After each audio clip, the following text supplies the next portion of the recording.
A heavenly, vaguely sad composition of strings paired with harsher sounding guitars in the background, suggesting a more sinister presence looming beneath the surface, as the credits simply read, Al Pacino, Robert De Niro, Heat. That opening is more than enough for you to know you're in for something special. An icon of the 90s, Hollywood crime dramas and heist movies, even if you've never seen the film itself, if you've watched a movie or played a video game since 1995 with a bank robbery in it, then you've more than likely seen the influence of Heat. A few examples real quick. Christopher Nolan has praised the film many times, and even used Michael Mann's portrayal of LA in Heat as inspiration for his depiction of Gotham City in The Dark Knight. Here's a couple of the many shots in that movie that pay tribute to Heat. Here's Nolan talking to Michael Mann, probably about how badly he wishes that he made Heat. Here's GTA 5 paying homage to the armored truck robbery in Heat. And here's Ben Affleck literally watching Heat while making the Boston version of Heat. All of a sudden, everyone in Charlestown had a blowpunk in that guy. You know what I mean? Nobody knows what the fuck you mean, man. But this isn't about the town or GTA or Nolan's Man Crush. It's about Heat. In basic terms, we got Detective Vincent Hanna versus felon Neil McCauley. LAPD versus LACC.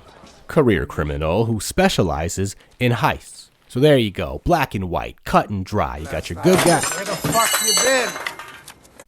Okay, well, you got your bad guy, obviously. What the fuck is this? You got your guy and your other guy. That's one thing I love about this movie. Nobody is just good or just bad.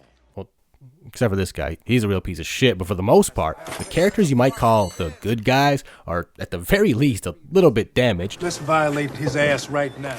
And while the criminals are far from being upstanding citizens, they do have some redeeming qualities.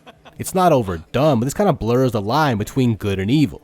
There's a moral gray area here that makes it a lot more nuanced than just the Boy Scout Superman cop versus bank job Hitler. It's a big part of what makes this movie unique. Heat is well known for its visceral action and heist sequences, but I think it also shines in its character work. No matter how minor or major their role, nearly every actor delivers a compelling performance. Dennis Haysbert, the Allstate insurance guys in this movie, he had maybe 5 minutes of screen time, but he took full advantage of it and had me invested in a character that I barely knew shit about.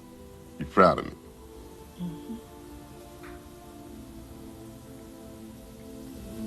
What the hell you proud of me for? And of course, one of the biggest draws of Heat is that it's the first movie to ever have De Niro and Pacino share the screen together. Let's get this fucking dissolve from The Godfather Part 2. Now, I rarely see anyone criticize De Niro's performance, but I've seen some people, probably a minority, I didn't conduct a fucking study or anything, so this is purely anecdotal, but there are some who describe Pacino's performance here as ass. And not Great ass! just plain old regular type ass. Goes without saying that I don't agree, but there are plenty of people who consider this just another movie where Pacino screams the whole time for no reason. But there's so much more to it than that. I mean, first of all, he doesn't even motherfucking time! He doesn't even scream Half an hour ago! My fucking god, wow. He doesn't even scream that much. Give me all you got! Give me all you got! Holy shit, it makes perfect sense in this particular movie. Fucking hell. Okay, look. Yes, he screams a lot in this movie. Yes, it's hilarious. And yes, I randomly go around terrorizing my family with it. But his acting perfectly fits this movie. He's not just yelling for the sake of yelling. I mean, pay attention to when he screams. It's usually while interrogating a criminal, trying to keep them on edge to get more information out of them. Or he screams when he's understandably pissed off. The character is written as eccentric, so he plays him that way. Granted, stuff like this might seem out of nowhere. But notice the look in his eyes right after. He knows exactly what he's doing. That shit is completely calculated. Gotcha, bitch! Sure, a couple times it borders on the absurd, but it makes sense within the context of the story. Not to mention that for the majority of this performance, he is not screaming. There are plenty of quiet, introspective scenes here where his acting style is much more reminiscent of 70s era Pacino than Geely Pacino. I know my fucking name! You piece of shit! So I think lumping it in as just another phoned in, scream every line performance is a completely disingenuous oversimplification. And if you disagree with me, then your name's probably fucking Ralph or something, and in that case... Shut up, Ralph! Shut up! Even if you don't like the acting, that shit is hilarious, man. Shut up! Like, just go yell that at somebody and tell me you don't feel a rush. But you know what? I'll take it even further and say that his variation of quieter scenes combined with more eccentric bursts reflects nearly every other aspect of this movie. Like the sound design, which is fantastic, and just like Pacino's performance, there's a dynamic range to it. Everything is on point here, from footsteps and radio jingles to helicopters, explosions, and gunfire. The variety is what keeps you engaged. If it was just chaotic noise the whole time, that would become exhausting. But by allowing the film to breathe with slower, calm sections, the impact of those more hectic moments is maximized. The same thing goes for the mixture of drama and action. Now obviously I haven't seen every fucking movie that exists, but I can't recall too many films that so successfully blend stunning immersive action with terrific drama and acting. You could fill a library with what's been written about the shootout scene and the coffee shop scene, so I'll spare you the boring ass lecture, but those segments are the best examples of what I'm talking about. On one hand, you have an incredibly complex sequence that the actors did 3 months of weapons training for, that took them 6 weeks of shooting, where they had to take down and reassemble the whole set every time because they could only work on weekends or some shit, and it's often praised as one of the most realistic action scenes ever put on film. On the other hand, you have what is basically just a regular over-the-shoulder dialogue scene, unrehearsed, shot in like one day I'm pretty sure, and it still somehow managed to leave behind an even bigger legacy than the shootout scene. Yeah. Now there's a TV version of this movie called LA Takedown that Mann directed in '89 before he could get a bigger budget and star actors for Heat, and the diner scene in that version is, a little different.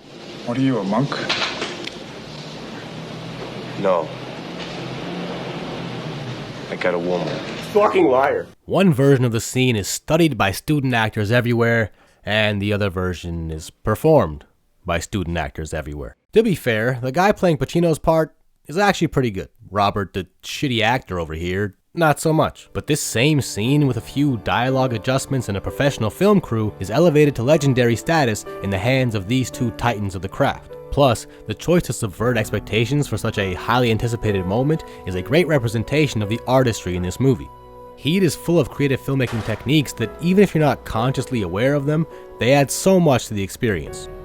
So at one point, Neil is at like a restaurant/bar type place, and some random woman starts trying to talk to him, asking him a bunch of questions, and he's all defensive because, you know, he's a career criminal who's constantly having to look over his shoulder. Oh, and where does the camera happen to be placed? Right behind him, looking over his shoulder. Anyways, after she apologizes and leaves him alone, he feels like maybe he was being a little bit rude. He was. So as he tries to smooth things over, the camera transitions from a closed-off, guarded position looking over his shoulder to a more open angle with the characters facing toward the camera. I'm 80. I like it. It's good stuff. Heat is really good on a surface level, but this movie is not your little girlfriend, okay? It's not gonna hold your hand. If you want to see what really makes this movie special, you have to pay attention. And if you do that, you'll be rewarded with a ton of small details and creative subtext that help Heat rise above its gassed up copycats. Also this. Great ass! The technical artistry alone already separates Heat from a lot of similar movies, but it also stands out due to its character depth and emotional resonance. The two themes that stick out to me the most here are loneliness and obsession. With Neil and Vincent, we have two characters who immerse themselves so deeply into their work, no matter how detrimental it may be to their personal lives. Now I can relate to this, and I'm sure I'm not the only one. I frequently bury myself in creative work when I'm dissatisfied with the rest of my life.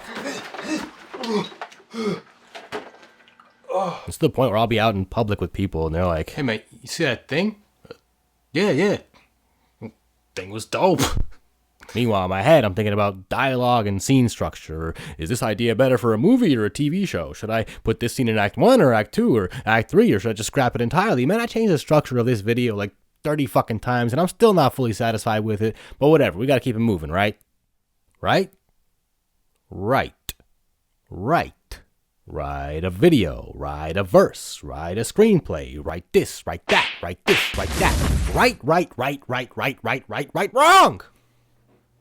Fuck! I don't know, that's just the type of shit that goes through my head sometimes, and I know it's unhealthy and I should work on it, and I'm trying to, but there is a kind of twisted logic behind it, where you start thinking, okay, well, Everything else is going to shit, but hey, at least I'm good at something, right? Let's just only do that now. Forever. The rest will sort itself out, and of course it does, and then the thing you're focusing on isn't even that fulfilling and ultimately leaves you feeling hollow inside, but I do find it somewhat reassuring to watch Neil and Vincent go through similar things.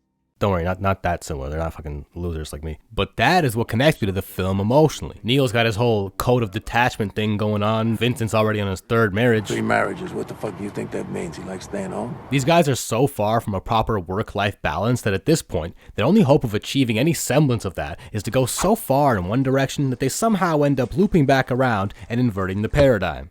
That might not be a bad idea, actually. I'll try it out and get back to you. This is how Heat left a lasting impression on me. Beyond the great acting and technical prowess, there's a wealth of emotional subtext to grab onto. Personally, I gravitated toward the obsessiveness of the main characters. I saw a piece of myself in their story, and it reminded me that I'm not the only one who goes through these things, and maybe there's something I can learn from their experience. Regardless, it's a few hours that these characters and I can spend together in a sort of shared isolation, and that is oddly comforting. Now maybe you're looking for a similar feeling, or maybe you just want to watch a dope-ass movie. Either way, if you haven't seen it by now, then go watch Heat. And if you have seen it, then go watch Heat again. It's fucking fire. Oh man, why'd I have to get mixed up with that bitch? She got a great ass. Jesus. You got your head all the